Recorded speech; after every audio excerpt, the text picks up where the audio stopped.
Sample CD থাকতো, ওটা গান শুনে তুই কিনতে পারতিস। আমি তো কিনতাম কম, তো তখন অনেক দাম ছিল না, কিন্তু গান শুনতাম এসে বিভিন্ন অ্যালবামে। হার্ড রক HRC এখানে না, তোকে বলছিলাম না এখানে HRC আছে, একদম আসতে হবে পাশে HRC। এই চত্বরটা হচ্ছে বুঝলি তো সমস্ত এলিট ডাইনিং এর এরিয়া, একটু ওই এবার আস্তে আস্তে বেরিয়ে যাচ্ছে। ওই চত্বরটা ছিল মানে আগেকার দিনে সমস্ত ইয়েরা আসতো, মানে এলিট ক্লাস, ব্রিটিশারদের সময় ব্রিটিশার্সরা আসতো ডাইনিং।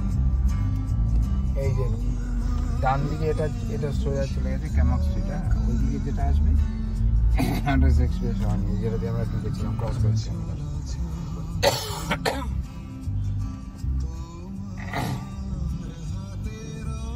এই ইয়েটা ভুলে গেছি, এই গার্ডেনটার একটা নাম আছে,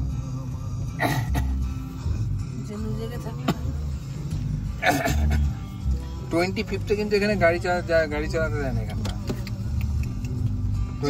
হ্যাঁ 25 এখানে এভরিওয়ান ইজ ওয়াকিং। ওই চার্চটা ওখানে দেখছিস, ওর ওখানে প্রচুর, মানে ওখানে ওই পাশে বসে সব সাইডে, অনেকটা রাস্তা জুড়ে টেবিলে বসে কেক ফেক এগুলো থাকে, গো অ্যান্ড জাস্ট ইট। এই যেটা হচ্ছে এক্সপ্রেশন, এটা দিয়ে আমরা ক্রস করেছিলাম। এটা তো যাবে হচ্ছে পুরো মল্লিক বাজার